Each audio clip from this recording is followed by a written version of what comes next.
첫 번째 발표가 아까 말씀드린 대로 SK텔레콤과 같이 협업한 금융감독원입니다. 자, 앞으로 나와주시기 바랍니다. 안녕하십니까. 금융감독원 김범수 팀장입니다. 오늘 금융감독원과 SK텔레콤이 협력을 통해서 보이스피싱을 예방하는 사례에 대해서 말씀을 드리겠습니다. 여러분, 2006년 5월 18일이 무슨 날인지 혹시 알고 계십니까? 1980년 5월 18일이 아니라 2006년 5월 18일은 바로 우리나라에서 보이스피싱이 처음으로 발생한 날입니다. 일본과 대만에서는 이미 2004년부터 보이스피싱이 발생했는데요. 이 보이스피싱이란 전화 등 통신 장비를 이용해서 개인정보를 낚아채고 그래서 금전적 이익을 꾀하는 사기 수법을 의미합니다. 자, 그렇다면 과연 이 보이스피싱 피해 규모가 얼마나 될까요? 아마 여기 계신 분들이 한 번쯤은 이 보이스피싱 전화를 받아보셨을 거라고 생각이 드는데요. 누가 보이스피싱에 당하나, 금액이 얼마나 되겠어 라고 생각하실지 모르겠지만 작년 말까지 피해 금액은요, 건수로는 17만 7천 건, 금액으로는 약 7,400억 원에 달합니다. 이걸 주 단위로 한 사람은요, 매주 1,000명이 약 50억 원의 보이스피싱 피해를 당했다고 금융감독원은 신고를 하고 있고요. 저희 금융감독원은 그 중에서 약 15억 원 정도를 피해자분들에게 돌려드리고 있습니다. 제가 한 가지 국민 여러분들께 당부드리고 싶은 말씀은요, 설령 보이스피싱 피해를 당해서 내가 사기범에게 돈을 송금했다 하더라도 신고만 빨리 하신다면 그 피해금을 돌려받을 수 있다는 것입니다. 보이스피싱 피해는 2006년도에 처음 발생한 이후에 기하급수적으로 증가하고 있습니다. 제가 간단히 그 보이스피싱의 세 가지 유형에 대해서 말씀을 드리겠습니다. 첫 번째는 검찰, 금융감독원 직원을 사칭해서요, 당신의 개인정보가 유출됐으니까 안전한 곳으로 돈을 보내라는 정부기관 사칭형이 있습니다. 두 번째는 네이버 등 포털 사이트에 접속을 하면 금융감독원 팝업창이 뜹니다. 그럼 거기에 개인정보 입력을 유도하고요, 개인정보를 입력하면 그 다음에 대출금이 발생하고 대출금을 편취하는 그런 파묘 수법이 있습니다. 세 번째가 가장 많이 발생하는 수법인데요, KB금융, 하나금융, 농협금융, 금융회사를 사칭해서 고금리 대출을 저금리로 대출해 주겠다며 대출금을 편취하는 대출 빈재형 사기가 있습니다. 이렇게 여러 가지 유형의 보이스피싱이 있는데 공통점은 모두 피해금, 현금을 인출하기 위해서는 대포통장이 필요하다는 것입니다. 대포통장은 계좌 명의인과 실제 사용인이 다른 통장인데요, 모든 금융범죄에 숙지 역할을 하고 있습니다. 그래서 저희 금융감독원은 이 보이스피싱 피해를 근절하기 위해서요, 그동안 대포통장으로 인해서 현금 인출이 되는 것을 차단하기 위해서 총력을 기울여 왔습니다. 예를 들면 대포통장 계좌에 대해서 신속하게 지급 정지를 한다든지, 100만 원 이상 입금된 통장에 대해서는 30분 동안 인출을 지연한다든지, 대포통장을 매매한 사람에 대해서는 금융거래 질서 불량 행위자로 지정을 해서 최장 12년간 금융불이익을 준다든지 그것들입니다. 하지만 그럼에도 불구하고 급증하는 보이스피싱을 근절하기는 역부족이었습니다. 작년 7월 금융감독원은 획기적인 대책을 마련했습니다. 바로 보이스피싱 실제 사기범의 목소리인 그들 목소리를 공개했는데요. 이 금융감독원 홈페이지 보이스피싱 체험관을 통해서 국민들로부터 그들 목소리 신고를 받고요, 그리고 누구나 그들 목소리를 들을 수 있게 되었습니다. 그들 목소리 공개 이후에 금융사기 피해 금액과 대포통장 발생 건수는 약 30% 이상 줄었습니다. 그래서 저희는 이직하게 되었습니다. 금융 시스템을 통해서 사후적으로 보이스피싱 조치를 하는 것도 중요하지만 이 보이스피싱 피해를 원천적으로 근절하기 위해서는요, 전화가 오는 단계, 문자 메시지를 보내는 단계에서 차단할 수 있다면, 그 단계에서 경고를 줄 수 있다면 더욱 효과적이라는 것을 말이죠. 근데 이것은 금융감독원이 하기 어려운 것이고요, 통신사업자가 가능한 일이기에 저희는 통신사와 협업을 모색하게 되었습니다. 작년에 저희 금융감독원과 SK텔레콤이 업무 협약식을 체결해서 SK텔레콤의 그 T전화를 이용해서 보이스피싱 위험 전화번호를 고객들에게 미리 알려주고요. 그 통화가 녹음이 되면 SK텔레콤은 금융감독원으로 보냅니다. 그럼 금융감독원은 그 자료를 분석을 해서 국민들에게 홍보를 합니다. 그러면 이 T전화를 통해서 보이스피싱을 예방한 사례를 직접 들어보시겠습니다. 본인 혹시 그 IDS 홀딩스 알고 있습니까? IDS 홀딩스라는 뭐 영상사인데 거기에 대해서 알고 계세요? 그러다 본인께서 이 조사 과정에서 김성우 일당들에게 혹시라도 그 얼마의 금전적인 대가를 받고 뭐 통장을 판매하신 가해자인지 아니면 본인의 개인 정보가 유출돼서 이 피해를 입은 피해자인지 이 부분을 저희가 정확히 법적 자세로 판단할 거고요. 본인께서 결백하시다면 거짓이나 미진 없이 진술 좀 부탁드리겠습니다. 그리고 본인 뭐 최근 2, 3년 사이에 그 개인 정보가 유출될 만한 물품에 대해서 분실 전환 나가신 내용이 있으신가요? 네, 없는데 제가 어떻게 하셨어요? 사건 접수가 돼서 본인 그 정보가 네, 보이스피싱이라고 뜨던데. 그러세요? 네, 이 여성분이 보이스피싱이라고 뜨던데요 라고 얘기를 하니까 전화를 끊은 사람은 바로 사기범입니다. 이 여성분은 전화 수신 시에 미리 이렇게 안내를 받았기 때문에 이렇게 현명한 대처가 가능했던 것이고요. 나머지 이 T전화의 그 기능에 대해서는 SK텔레콤 쪽에서 발표를 해드리겠습니다. 저희 금융감독원은 보이스피싱이 근절되는 날까지 최선을 다하겠습니다. 감사합니다.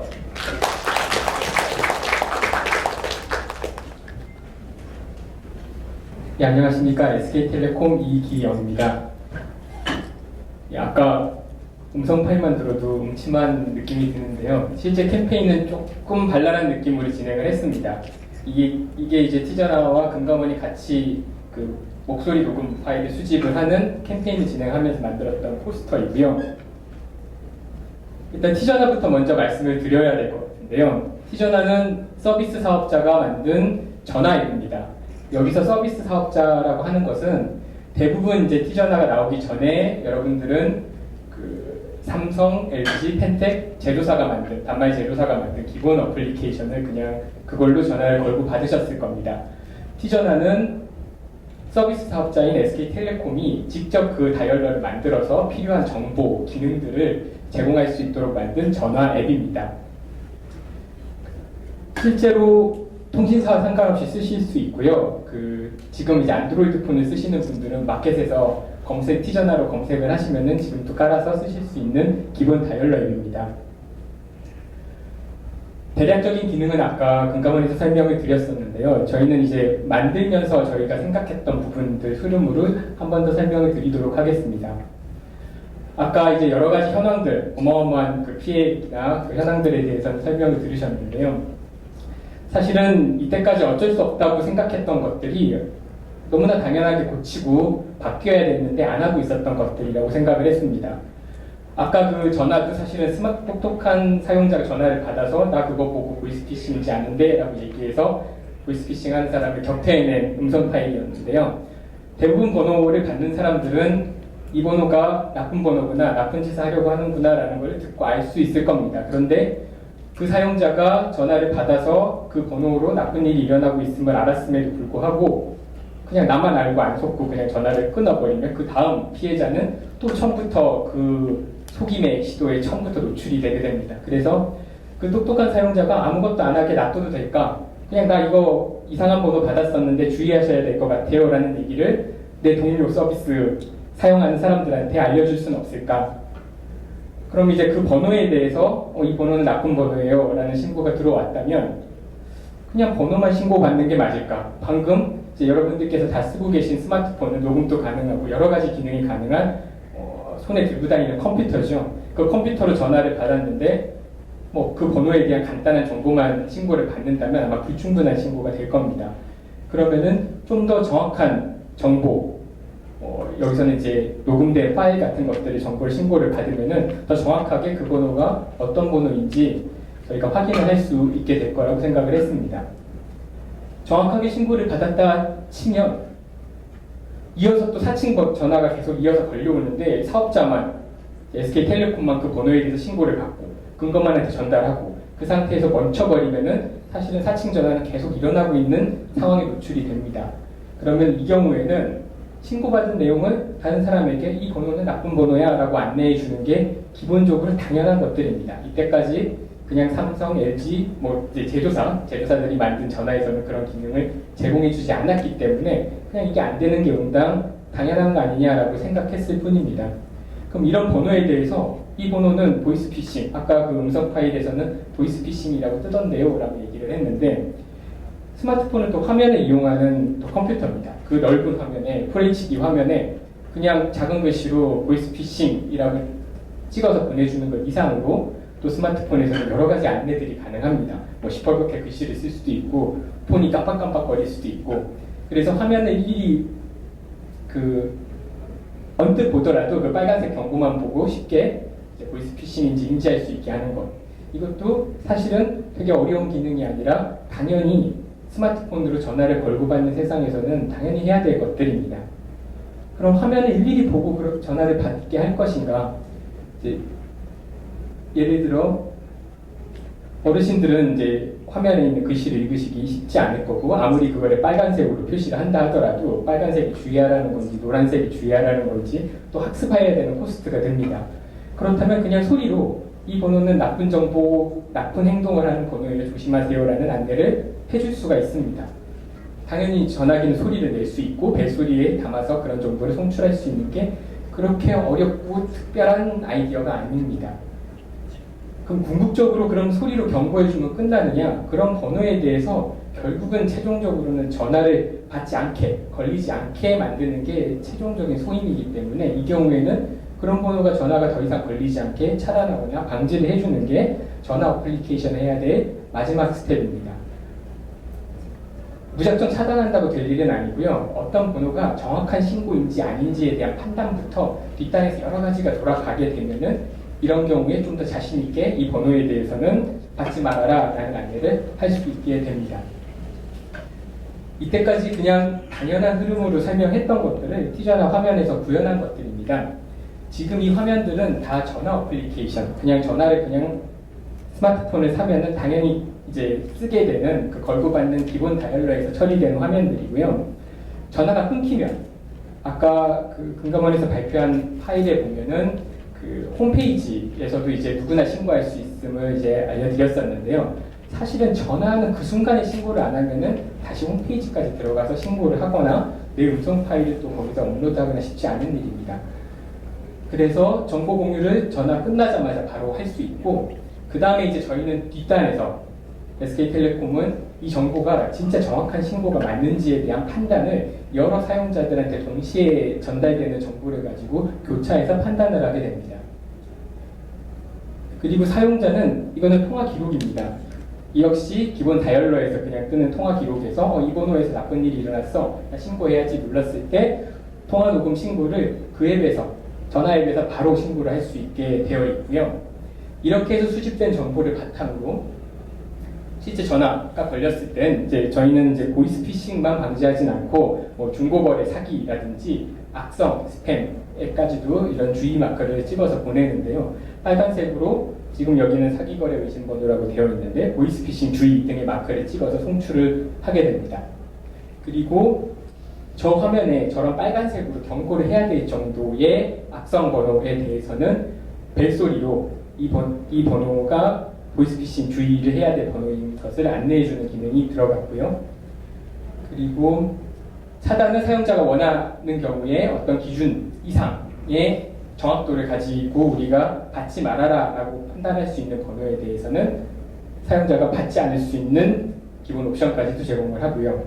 마지막으로는 이제 안심 녹음이라고 해서 저런 정도의 악성 번호에 대해서 녹음을 그 순간에 안드로이드 폰에서 켜서 녹음을 하고 보내고 그 타이밍을 잡기가 쉽지 않을 수 있습니다. 그래서 매우 위험한 번호에 한해서 자동으로 이 보이스피싱은 녹음하는 옵션을 제공을 해서 아차 하고 놓쳤을 때도 그 번호에 대해서 음성 파일을 저희한테 그리고 궁극적으로 금감원한테 전달을 해서 분석하고 예방하는 용도로 활용할 수 있게 하였습니다. 캠페인 아까 말씀드렸던 대로 이런 녹음 파일을 수집해서 전달하고 분석하고 크지 않지만 약간의 격려를 할 수 있는 포상까지 진행하는 홍보를 지난 몇 달간 진행을 했었고요. 그리고 보이스피싱 그놈 목소리 찾습니다 라는 것을 티저너와 결합한 포스터를 배포를 해서 좀 더 이 기능이 있음을 안내를 드렸었습니다. 이거는 저희가 이제 이 기능에 대해서 또 티저너 전체 사용자들이 좀 안심하고 받아라 라는 기능을 안내하기 위해서 따로 캠페인을 했었었고요. 사실은 이 캠페인이 또 중요한 게 아까 기능들도 중요하지만 이 기능이 있다는 것을 대중들한테 다 알리는 게 쉽지가 않습니다. 사실은 금감원에서 여러 가지 노력들을 하고 있는 것을 많은 분들이 알고는 계시지만 사실 7월에 오픈했을 때 그 그놈 목소리라는 거 오픈했을 때 저희가 좀 더 명확하게 티저너 팀에서 금감원에서 이런 노력을 하는구나라는 걸 알게 되었었고요. 그 홍보의 연장선상에서 저희가 할 수 있는 게 이런 것들이 있겠다라는 제안을 드리러 갔었습니다. 그래서 결국은 사실 어떠한 좋은 기능이나 또 민간의 협력 사례가 있다 하더라도 좀 이렇게 마케팅과 홍보를 통해서 알리는 것들도 대단히 중요하다는 생각을 했습니다. 효과는 아까 앞서 들으신 발표에서도 이미 사실은 티저너와 제휴하기 전, 협력하기 전에도 금감원의 노력으로 많은 부분의 근절의 효과들을 보고 있었고요. 거기다 이제 티저너가 좀 더 활용이 되면서 녹음 파일을 좀 손쉽게 신고를 할 수 있게 되다 보니까 신고량 자체가 늘었고 조금 양질의 녹음 파일이라고 하면 좀 표현이 우습지만 사용자들한테 좀 더 경각심을 줄 수 있는 여러 가지 종류의 파일들을 쉽게 수집을 할 수 있게 되었습니다. 그리고 실제로 전화를 걸었을 때 그거를 차단 옵션에 걸었든 그 벨소리를 듣고 안 받았든 그 화면에 나온 주의 마크를 보고 안 받았든지 간에 그 기능들을 조합해서 비슷한 유형의 번호에 대해서 전화를 실제로 받는 확률이 45%까지 내려간 것을 최근 한 달 동안 숫자로도 확인을 할 수 있었습니다. 사실은 같은 목적으로 여러 가지 다른 도구를 갖고 있던 기관의 만남이었었고요. 실제로 소구할 수 있는 대상도 예를 들어 금감원에서는 금융기관에 또 금융 사용자들에게 또 티저너는 자연스럽게 전화 앱을 사용하는 티저너 사용자들에게 이 기능을 알리고 홍보할 수 있는 그 힘이 서로 간에 있었었고요. 그래서 더 시너지가 났던 사례가 아닌가 생각을 합니다. 티저너 같은 경우에는 사실은 지금 이제 이 정도 협력 됐으면 충분히 협력이 된 게 아닌가라는 생각이 들기도 하지만 사실은 갈 길이 더 있습니다. 예를 들어 지금 방금 A라는 사용자가 이 번호가 나쁜 번호일 것 같아 라고 신고를 했다 하더라도 그 번호에 대해서 바로 주의 마크를 찍어주거나 이런 식의 행동하기 힘듭니다. 정확도나 이런 걸 판단하려면 여러 가지 정보들이 수집이 돼서 좀 쌓여야지만 안내를 할 수 있거든요. 그런 경우에 티저너 같은 경우에는 종료화면에 방금 1분 전에 누군가 되게 나쁜 번호라고 신고했는데 네가 같은 번호를 받았어. 이 번호 나쁜 번호 맞아? 라고 사실은 종료화면에 물어볼 수도 있습니다. 물어보면은 방금 자동으로 녹음한 파일이 있는데 이거 금감원에 보내서 해도 돼? 라고 또 물어볼 수도 있겠죠. 대부분의 선의의 사용자들 같은 경우에는 그 정도 참여를 해서 세상을 좋게 만들 수 있는 선한 의지들을 갖고 있습니다. 티저너가 그 도구를 제공을 하면은 이런 생태계 속에서 같이 만나서 조금 더 세상을 좋게 만드는 역할을 할 수 있지 않을까 생각을 합니다. 예, 그래서 아까 말씀드렸던 대로 사실은 지금까지 한 것이 시작이라고 생각을 하고요. 이런 식의 협력을 이제 티저너 내에서도 좀 더 노력을 하고 그 안에서의 정보들을 더 연구를 하고 리서치를 해서 기능을 고도화하고 또 이런 캠페인 그리고 이런 기능이 있다는 것을 지금은 티저너 사용자가 800만밖에 안 되는데 좀 더 많은 사용자들이 이 기능을 경험을 해서 이런 캠페인이 활성화되었으면 하는 마음을 갖고 있습니다. 예, 이상으로 발표를 마치겠습니다.